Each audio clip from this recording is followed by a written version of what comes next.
यार दिमाग की दही हो गई। ये बताओ इतना बड़ा हॉस्पिटल को मैं अकेला कैसे कंट्रोल कर सकता हूँ। मालूम है रमज़ान का महीना चल रहा है, आप सभी को पता है। रमज़ान के महीने में ये कंट्रोल रूम है, इसमें आधे से ज़्यादा सऊदी बैठते हैं। 20 शिफ्ट में मेरा ड्यूटी है, 20 शिफ्ट में अकेला मैं ही आ रहा हूँ और लगातार कंट्रोल रूम में बैठ रहा हूँ। भाई अकेला इतना बड़ा हॉस्पिटल को कंट्रोल करना आसान नहीं है। तो ये है मक्का जनरल हॉस्पिटल, और इतना बड़ा हॉस्पिटल को कहाँ से कंट्रोल किया जाता है, चलिए मैं आपको दिखाता हूँ।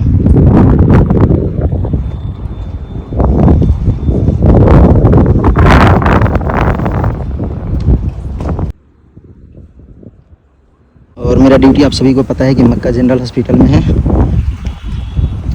तो दोस्तों आज मैं आपको बताने वाला हूँ कि मैं क्या क्या चीज़ें यहाँ पे कंट्रोल करता हूँ कंट्रोल रूम से।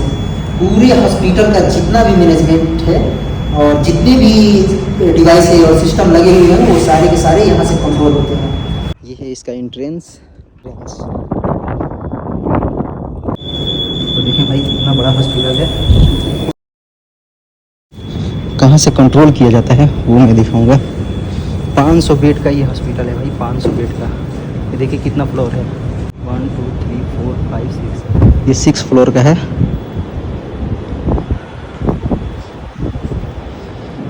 इतना बड़ा हॉस्पिटल कहाँ से कंट्रोल होता है वो मैं आज आपको दिखाने वाला हूँ। दोस्तों यहाँ से कंट्रोल होता है पूरा हॉस्पिटल। देख रहे हैं ये कंट्रोल रूम है। दोस्तों ये है कंट्रोल रूम। और मैं यहाँ पे क्या कंट्रोल करता हूँ, मैं यहाँ पे जितने भी कैमरे लगे हैं, यहाँ पे दोस्तों मालूम है 428 कैमरे हैं जो लगे हैं। तो मैं यहाँ से कंट्रोल करता हूँ। मैं आपको दिखा रहा हूँ, यहाँ पे देख रहे होंगे कंट्रोल रूम CCTV। इस कैमरे में प्रॉब्लम होगा ना, मैं लोकेशन देखूंगा कौन सा कैमरा में प्रॉब्लम है, वहाँ पे जाऊँगा, विजिट करूँगा और देखूँगा और उसके बाद उसको प्रॉब्लम को सॉल्व करूँगा। दोस्तों इसमें और भी सिस्टमें हैं जो अलग अलग डिपार्टमेंट्स कंट्रोल किया जाता है, वो भी मैं दिखाऊँगा। देख सकते हैं ये है एक्सेस कंट्रोल। एक्सेस कंट्रोल यहाँ से क्या कंट्रोल होता है, जैसे हॉस्पिटल में जितने भी ऑटोमेटिक डोर लगा हुआ है, डिजिटल डोर लगा हुआ है, मैग्नेटिक डोर लगा हुआ है, वो सारा यहाँ से कंट्रोल होता है। अब यहाँ पे ये जो मशीन है, ये जो मशीन, ये इसमें फिंगर लगाया जाता है ऑथोराइज पर्सन का। यहाँ से कार्ड भी बनता है। कार्ड उसका बनता है जो ऑथोराइज पर्सन है। जैसे में डॉक्टर्स हो गए, नर्स हो गए, या कोई टेक्नीशियन हो गया, या इंजीनियर हो गए, तो उनका यहाँ से कार्ड बनता है और वो जो सेंसर लगता है उनके कार्ड को एक्सेस करता है और उसके बाद उनको एंट्री मिलती है।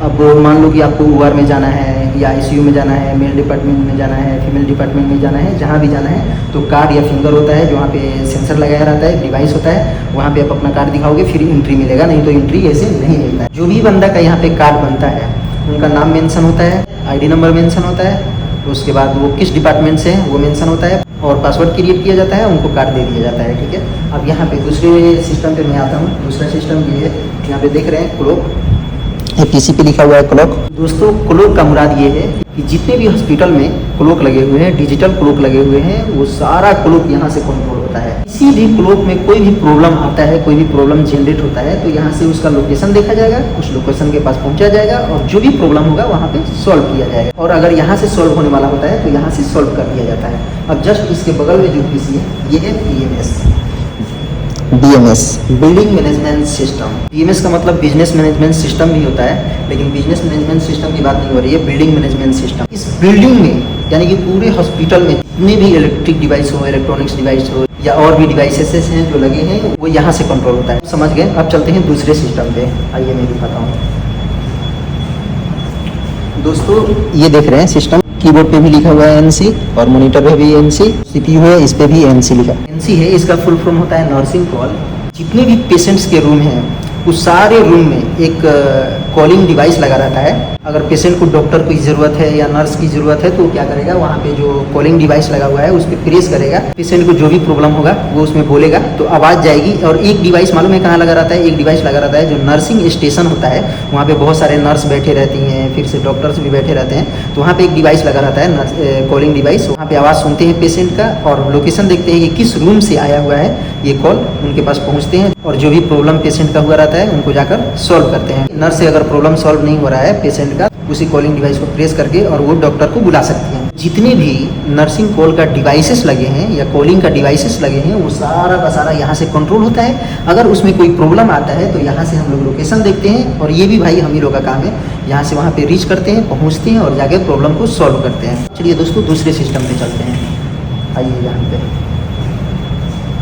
देखिए दोस्तों, ये सिस्टम यहाँ पे ये जो कीबोर्ड है इस पर लिखा हुआ है FA, मॉनिटर देख सकते हैं इस पर भी FA, CPU पे देख सकते हैं। FA का फुल फॉर्म होता है फायर अलार्म। तो फायर अलार्म का मुराद ये है कि दोस्तों अगर हॉस्पिटल में जहाँ भी फायर अलार्म आए, यानी कि फायर आग लगे तो अलार्म जो आता है तो उसको यहाँ पे हम लोग देखते हैं। जो भी डिटेक्टर है, जो भी डिवाइस है, यहाँ पे किस जगह पे आया और कितना बजे आया है, यहाँ पे आपको दिख रहा होगा। यहाँ पे टाइमिंग सारा शो होता है और ये डायग्राम बनाया गया है। जिस भी जगह पे अलार्म बजता है उस वहाँ पे पहुँचते हैं। अगर वहाँ पे अगल बगल में पैनल अगर फायर अलार्म का दिया रहता है तो वहाँ से साइलेंट करते हैं और जिस भी डिवाइस में आया हुआ है उसको सही करते हैं और उसके बाद उसको लगा देते हैं और लगाने के बाद यहाँ पे आके रीसेट करते हैं। उसके बाद वो प्रॉब्लम सॉल्व हो जाता है। तो यहाँ से दोस्तों हॉस्पिटल में जितने भी फायर अलार्म का डिवाइसेस लगे हैं वो सारे के सारे यहाँ से कंट्रोल होते हैं। अब आते हैं दूसरे सिस्टम पे। यहाँ पे आप देख सकते हैं दूसरे वाले सिस्टम पे इस पे लिखा हुआ है, कीबोर्ड पे लिखा हुआ है SMS, उसके बाद मॉनिटर है इस पे भी लिखा हुआ है SMS और उसके बाद ये जो CPU है इस पे भी CPU पे लिखा हुआ है SMS।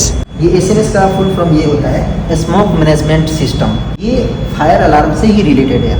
ये इससे रिलेटेड इसलिए है दोस्तों, कहीं भी आग लगता है तो आग लगने के बाद वहाँ पे अलार्म बजने लगता है। जब फायर होता है, आग लगता है तो अलार्म बजता है। तो अलार्म जो बजता है तो वो एक डिवाइस होता है। उस डिवाइस को बोलते हैं हम लोग डिटेक्टर और वो डिटेक्ट करता है। उसके बाद वो अलार्म बजने लगता है। तो वो जितने भी डिवाइसेस लगे रहते हैं, जितने भी डिटेक्टर लगे रहते हैं, उनका सारा का सारा लोकेशन यहाँ पे मेंशन है। वो यहाँ पे मेंशन है। अब मान लो कहीं भी आग लगा तो हम उस लोकेशन पे कैसे पहुंचेंगे? भाई इतना बड़ा हॉस्पिटल है, इतना बड़ा बिल्डिंग है, इधर उधर, तो हम लोग आग लगेगा, अगर अलार्म आएगा तो हम लोग कैसे पहुंचेंगे? तो वो सारा लोकेशन यहाँ पे मेंशन है। ये डायग्राम भी बनाया गया है, देख सकते हैं। ये डायग्राम पे देखेंगे हॉस्पिटल का भी नाम लिखा हुआ है। 500 बेड का हॉस्पिटल है, जनरल हॉस्पिटल मक्का।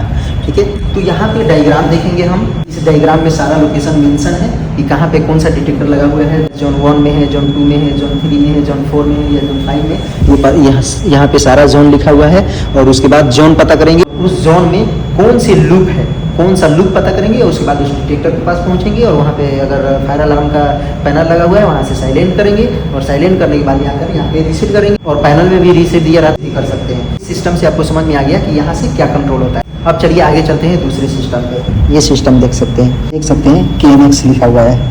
तो यहाँ पे भाई यहाँ पे भी डायग्राम बनाया गया है। ये सिस्टम से मालूम है जितने भी हॉस्पिटल में लाइट लगा हुआ है, LED हो, जिस भी प्रकार का लाइट हो, वो सारा जितना भी लाइटिंग का है वो सारा का सारा यहाँ से कंट्रोल होता है। भाई जो भी लाइटिंग में प्रॉब्लम आएगा वो यहाँ पे डायग्राम लोकेशन देखा जाएगा और उसके बाद वहाँ पे पहुँचा जाएगा और उसको सॉल्व किया जाएगा। तो यहाँ पे मैं आपको जितने भी सिस्टम है सारा का सारा मैं दिखाया। भाई यही से पूरा का पूरा हॉस्पिटल कंट्रोल होता है। अब देखिए दोस्तों, मैं यहाँ पे बता दूँ, मैं यहाँ पे इस रूम में, कंट्रोल रूम में मैं क्या क्या कंट्रोल करता हूँ। पहला है ये कैमरा, उसके बाद दूसरा हो गया एक्सेस कंट्रोल, उसके बाद तीसरा हो गया क्लॉक को कंट्रोल किया जाता है, उसके बाद चौथा हो गया नर्सिंग कॉल और पांचवा हो गया फायर अलार्म। तो 5 चीज़ें जो है यहाँ पे मैं कंट्रोल करता हूँ, जो मैं आपको बता दिया। लेकिन सबके लिए स्पेशल बंदे हैं अलग अलग से जो कंट्रोल करते हैं। लेकिन बी शिफ्ट में मैं अकेला हूँ जो अकेला कंट्रोल करता हूँ और देखता हूँ। हो सकता है रमजान बाद और सारे बंदे आए स्पेशल उस चीज़ों के लिए। इतना बड़ा हॉस्पिटल जो 500 बेड का है वो एक रूम से कंट्रोल होता है। तो दोस्तों वीडियो के यहीं पे करते हैं एंड। इफ्तार का टाइम हो चुका है, 8-9 मिनट टाइम है इफ्तार में, चल रहा हूँ इफ्तार करने के लिए। अब मिलते हैं आपसे नेक्स्ट वीडियो में।